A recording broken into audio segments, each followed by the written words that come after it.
Bom dia, irmãs e irmãos. Estamos aqui mais uma vez nesse domingo, bom começo de semana, com os nossos anseios, desejos e com muito desafios, né? Todos nós temos tido muito desafio durante esse intervalo. Mas agora vamos respirar, sentar comodamente para iniciarmos os nossos trabalhos desse domingo, dessa manhã, pedindo a Deus Todo-Poderoso que nos intua, que nos proteja, que nos apoie. Então, fechemos os nossos olhos. Pensemos em algo bom que aconteceu essa semana. E assim ficaremos mais leves.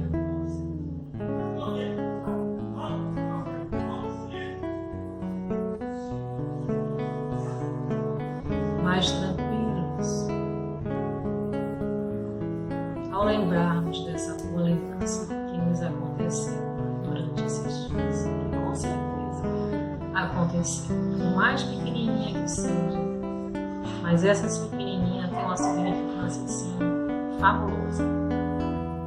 Então, mediante essa bênção divina que nós recebemos e os ensinamentos também, agradecemos a Ti, Senhor, por mais essa oportunidade de estarmos aqui para ouvir o Evangelho, para ouvir de Jesus, para acalentar nossos corações, para que fiquemos mais tranquilos, mais leves, paz, melhores.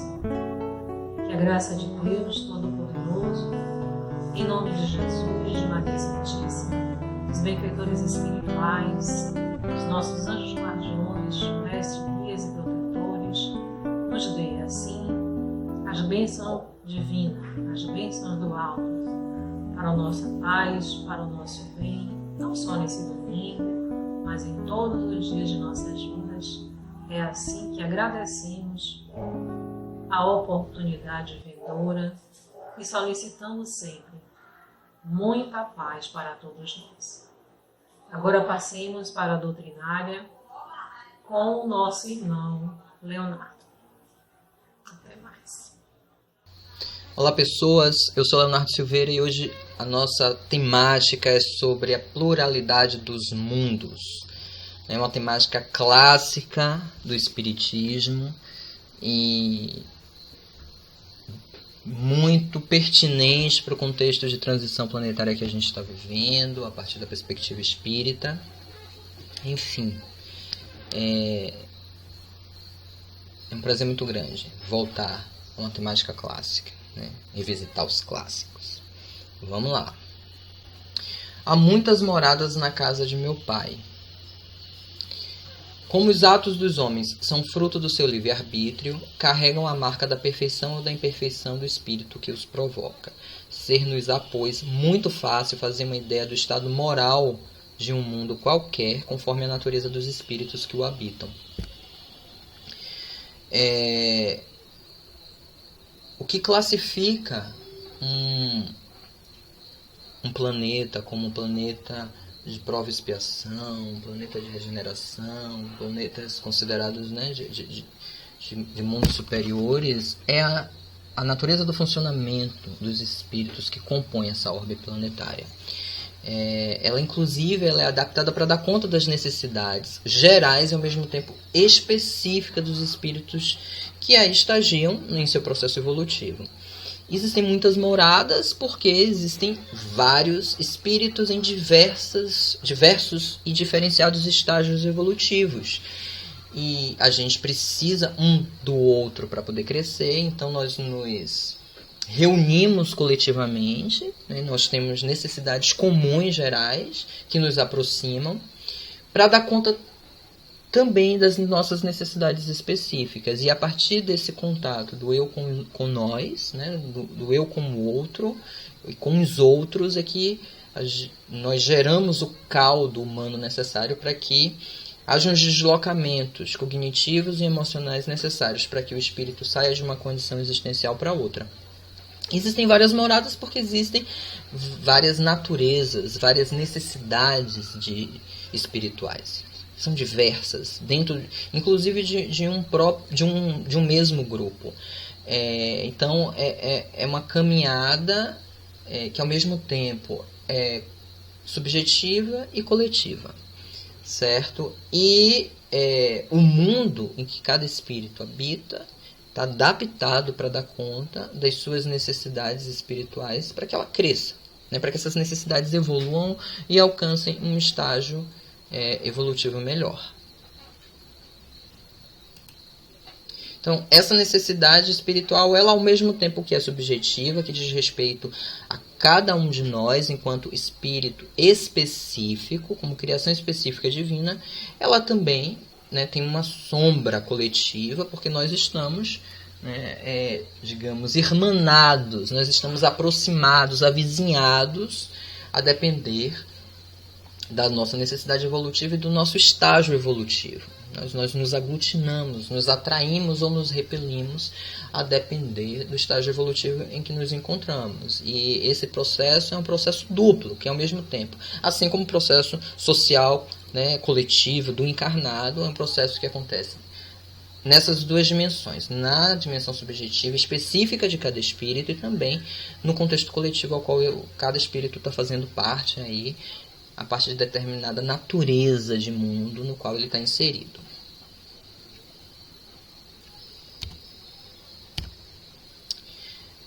Existem diferentes estados de evolução de alma, é por isso que existem diferentes mundos, para que aquela alma consiga angariar as habilidades necessárias para se atingir uma condição de existência melhor. Assim como existe uma variedade de culturas, de países, de condições climáticas, né, de condições de vínculos, de relações, né? Então há uma pluralidade muito marcante na condição de vida do humano, ainda que existam semelhanças, assimilações, aproximações, mas essa diversidade ela também se encontra no contexto, e sobretudo no contexto espiritual, né, que para nós espíritas é, digamos, o núcleo da questão, porque é a origem do processo.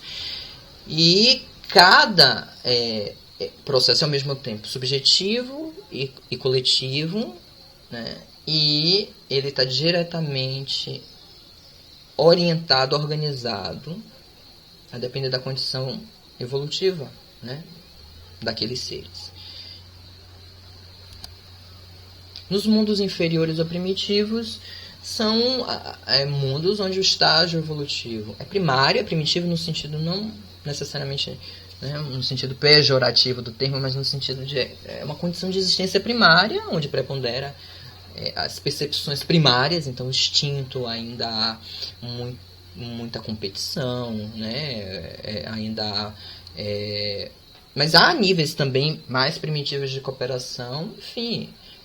mas é um mundo onde a percepção do humano é uma percepção mais densa, mais curta, tanto a cognitiva quanto a emocional, são percepções ainda assim, mais rudimentares. Então as relações também são mais rudimentares, são mais agressivas, né? São mais selvagens, nesse sentido, né? De primevas, de primeiras, de ainda infantis, né? Um estágio infantil de percepção humana. Suponhamos, então, um globo habitado exclusivamente por espíritos que na nomenclatura do século XIX, foi categorizado como impuros. Né? Veremos todas as paixões liberadas e sem freio.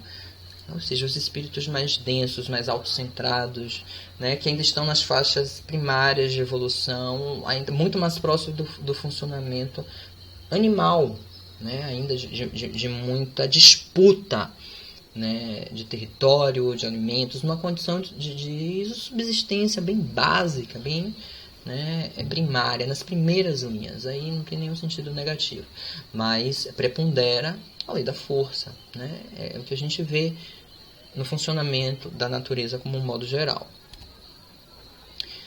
Já nos mundos inferiores, ou no mundo de prova e expiação, isso ganha uma depuração maior, né? Há uma dilatação da capacidade cognitiva do espírito, há um maior processo de depuração afetiva também, as pessoas elas têm vínculos mais profundos do que nos mundos considerados mais primitivos, mas é o que a gente vive, né? São mundos angustiantes, onde ainda há muita disputa, onde há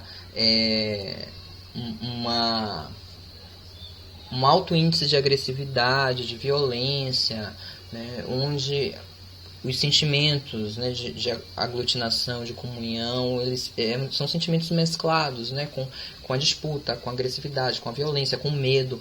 Então é um estágio evolutivo de transição, mas ainda muito denso, ainda muito conflituoso, que é o que nós vivemos, né, já passando para uma fase regenerativa, mas ainda nós temos, digamos assim, resquícios, né, bem perceptíveis desse modo de funcionamento geral de espíritos que estão nessa faixa.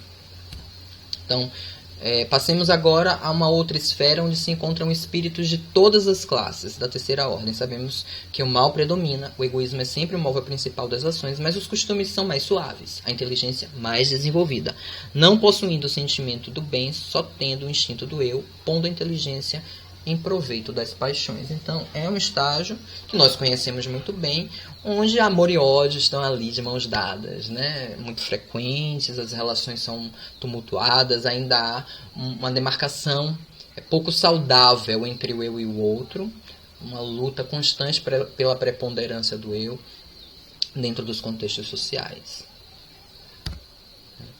Em seguida vem os mundos de regeneração, que são mundos onde há um processo de depuração nas percepções, nos sentimentos e nas relações do humano, né, onde as pessoas elas estabelecem vínculos de amor mais estruturado, de cooperação, de compaixão, de apoio, né, de suporte, e de construção de forma mais organizada.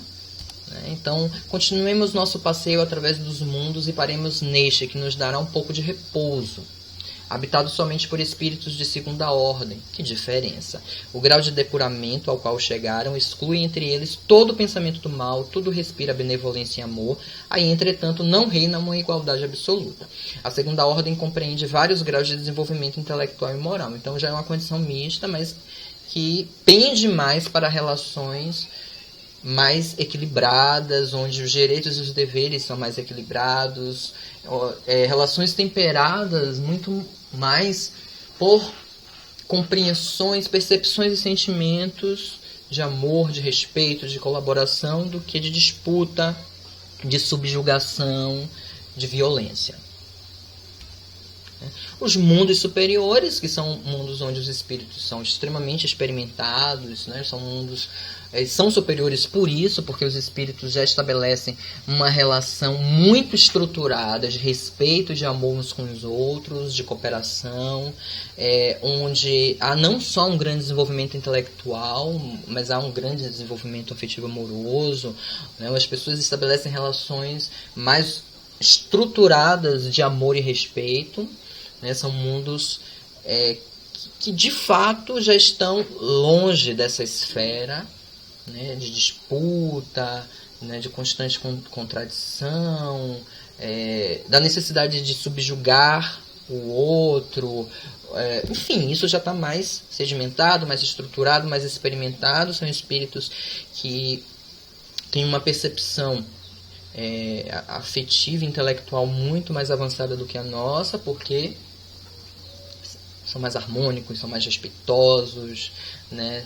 São mais comprometidos com o bem-estar geral e com o próprio bem-estar, sabe que as duas coisas, sabe e vive o fato de que as duas coisas estão bem atreladas, bem alinhadas, né? Então são mundos onde um eu não tenta se sobrepor ao outro.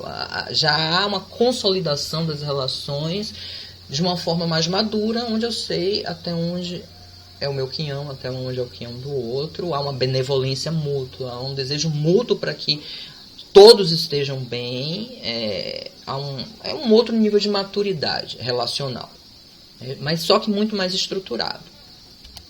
E os mundos celestiais, que são os mundos de espíritos, né, de autoescola, assim, extremamente evoluídos e que conseguiram avanços assim exponenciais, tanto na questão cognitiva, mas sobretudo afetiva, amorosa, nas relações, onde já há uma comunhão e uma percepção de si, do outro e da própria divindade, assim, estratosférica. Seres de alta capacidade amorosa, de muita compaixão, e que comungam de uma intimidade profunda com a divindade. A pluralidade dos mundos, né, ela assinala a diversidade de funcionamentos, tanto os funcionamentos comuns como os específicos dos espíritos ao longo de uma jornada evolutiva, e como cada agrupamento ou cada espírito singular precisa de uma condição específica de realidade para que ele consiga avançar espiritualmente, né?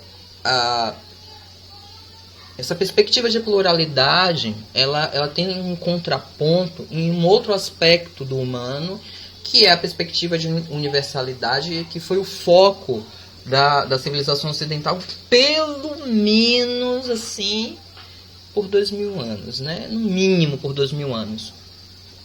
Ambas são perspectivas que tentam dar conta do que é humano na universalidade, focando naquilo que a gente tem de ideal, de comum, de aproximado, de avizinhado, né? Que existem muitas proximidades, muitas semelhanças dentro da condição humana, né?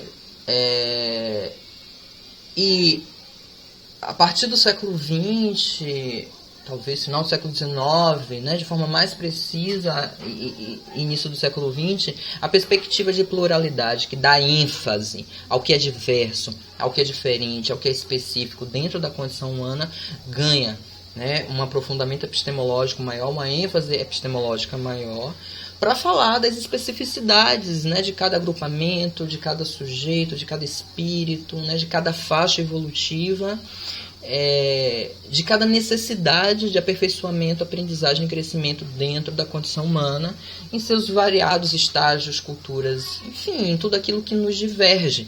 Então nós temos esses dois aspectos, né? Aspectos que nos aproximam, que nos colocam num chão familiar, no mesmo chão, e temos também aquele aspecto que nos especifica, seja enquanto grupos, né? Agrupamentos sociais, seja enquanto singularidades específicas, sujeitos. Todos essas duas perspectivas, né, a que traz o elemento em comum e a que traz o elemento específico, falam da condição humana, falam, né, dos processos evolutivos humanos, falam dessa luta do humano para se alcançar uma condição de vida, uma condição de existência melhor, né? Apesar de todo embotamento, de toda a belicosidade da faixa que a gente orbita e tem orbitado ao longo dos anos, né, de todas as contradições, todas as lutas e todas as guerras, todo esse processo faz parte de um histórico para tentar buscar uma condição de vida, né, mais justa, melhor, né? Claro que isso é borrado pelas nossas imperfeições, pelo nosso egoísmo, pela nossa dificuldade em validar o outro, ou pela nossa dificuldade em nos validar, mas e esse percurso, inclusive esse trecho impreciso, complexo, cheio de falhas, faz parte desse processo evolutivo, sobretudo dessa faixa de transição de um mundo de provas e expiação para um mundo de regeneração. Então, de alguns anos para cá, o aspecto da pluralidade tem sido focado para nos mostrar como nós somos comuns em vários aspectos, mas também somos específicos em outros, somos plurais em outros. E esse assunto, né, essas questões que eu trouxe hoje, né, a partir da perspectiva espírita, ela evidencia, né, quão é plural a condição humana, seja de um estágio evolutivo para o outro, mas dentro de um mesmo estágio evolutivo você tem multiplicidade. Mas ao mesmo tempo, como também nós somos comuns, como nós temos semelhanças, como nós temos também aproximações. Isso é o que compõe a nossa condição humana. É esse bailar entre o que é comum e o que é específico, o que é plural, o que é meu, o que é do outro, e o que pode ser nosso. Eu vou trazer uma música, né? Apelar para a compaixão de vocês, né? Vou trazer uma música porque vocês, né, abstraiam a imperfeição da voz, mas os desafinados também têm um coração. Essa música, ela traz um pouco desse desafio que a gente vivencia, que é sair de um estágio, né, comum, tipicamente de prova e expiação, para um estágio de regeneração, né, dessa luta, desses conflitos, né, desses desafios específicos dessa faixa transitória, dessa interseção entre uma condição de vida espiritual e uma outra, né? A tentativa de migrar de uma condição que tem um alcance menor para uma que tem um alcance maior, nesse exercício pela busca de um salto qualitativo na nossa condição espiritual.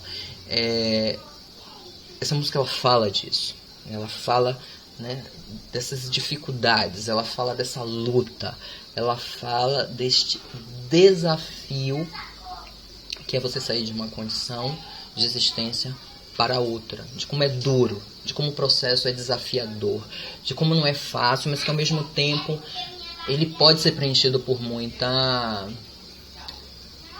fé, né? Muito investimento, né? De que aquilo que parece tão distante, tão longe, pode ser alcançado. É minha lei, é minha questão, virar esse mundo, cravar esse chão. Não me importa saber ser terrível demais. Quantas guerras terei que vencer por um pouco de paz. E assim, seja lá como for, vai ter fim a infinita aflição.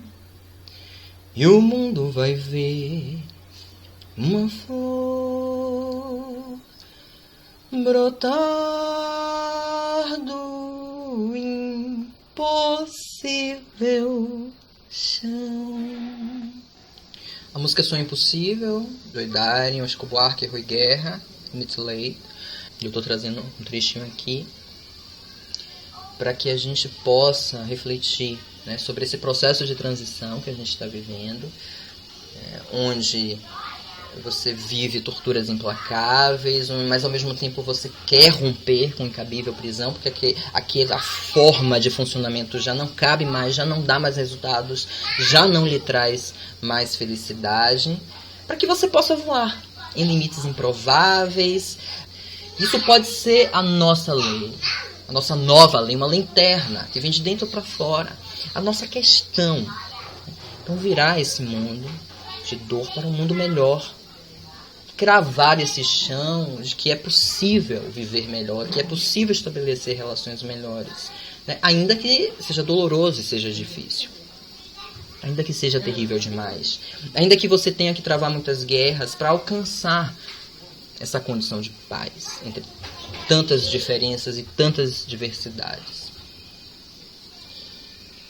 para que enfim, depois de empenho, de confiança, de investimento, né, a infinita aflição veja brotar, né, essa flor de esperança, de um chão que lhe parecia impossível e que agora é real, é provável, porque você conseguiu fazer escolhas que lhe deram estrutura para passar pela transição do processo, de um modo de ser para outro, de um modo de coexistir para outro, né, de um modo mais duro, né, mais difícil de se conviver, de se ser, para um modo mais cooperativo, mais amigável, mais respeitoso, né?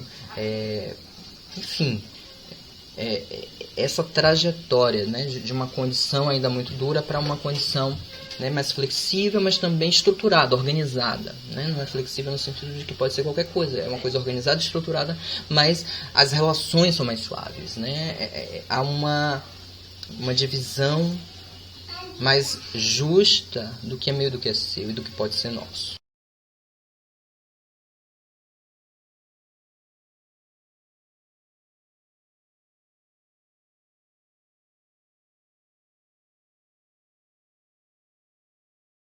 E agora vamos para o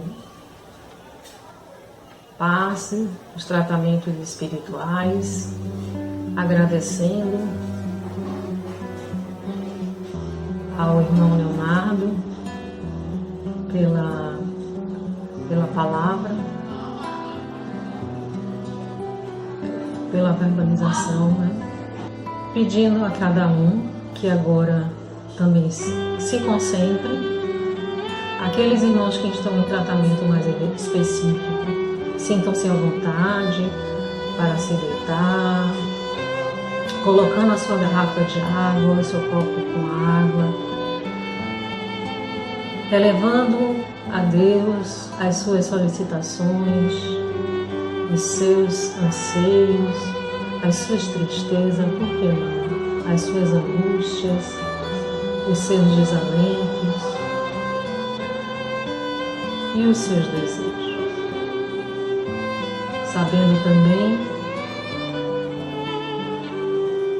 que temos liberdade de pedir, de sentir, mas sabemos que os desígnios divinos é justo e bom. E esse justo e bom nem sempre, meus irmãos, é agradável a cada um de nós. Porque na imensidão dos mundos, esse justo e bom tem que acoplar muitos e muitos irmãos. Esse grande quebra-cabeça. E agora que já estamos acomodados, centralizados nas nossas solicitações, rogamos a Deus. Pai de misericórdia, rogai por todos nós, que a sua luz divina penetre em nossas vidas, através de Jesus, de Maria Santíssima, de tantos irmãos guardiões que nós temos, os conselheiros espirituais, os mestres, os protetores, os ascensionados, tanta irmandade que temos que a nossa mente nem imagina, do mais singular e profundo e daquele que a luz exalta e clareia todo onde eles passam. Que essa luz, que é a luminosidade de Deus, caia sobre nossas vidas, permanecendo assim para as nossas necessidades primícias, dando a cada um de nós força, alegria, bem-estar, para que a nossa caminhada se torne não mais breve, mas mais bem vivida, mais bem entendida, mais bem esclarecida. Que esses fundos salutares que está em cada garrafa, em cada copo, em cada tratamento específico, seja multiplicado de paz e bem para cada um de nós. Que Deus, na sua infinita bondade e misericórdia, acolha a todos nós indistintamente. E é assim que concluímos a doutrinária, o passe espiritual com o tratamento espiritual, com votos de muita paz. E como a gente fala no nosso mantra, que o círculo branco da paz e da harmonia se feche e se expanda através de nós. Que a luz de Jesus e de Maria nos envolva, nos ampare e nos acalme, e que nos dê esse bálsamo salutar durante todos os dias de nossas vidas, porque todos nós, Senhor, precisamos, agora e todo sempre, que assim seja. Uma boa semana para todos e um beijo no seu coração, irmão. Que assim seja.